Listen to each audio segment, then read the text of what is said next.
প্রথমে 3টে ডিমকে ভেঙে মিক্সিতে নিয়ে নিলাম। এবার নিলাম 1 কাপ চিনি। এগুলোকে ভালোভাবে মিক্স করতে হবে যাতে চিনিটা ভালোভাবে গুলে যায়। 1 কাপ তেল নিয়ে অল্প অল্প এই ব্যাটারের সাথে মিশিয়ে নিতে হবে। আবার কিছুটা তেল মিশিয়ে নিলাম, আবার এটাকে মিক্স করে নেব। বাকি তেলটা দিয়ে দিলাম। এবারে ব্যাটারটাকে আরও ভালোভাবে মিক্স করে নিলাম। অন্য পাত্রে ব্যাটারটি ঢেলে নিলাম।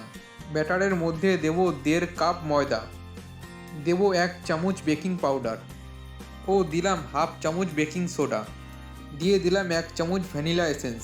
এবার এগুলোকে ভালোভাবে মিক্স করে নেব। ভালোভাবে মিক্স করতে হবে।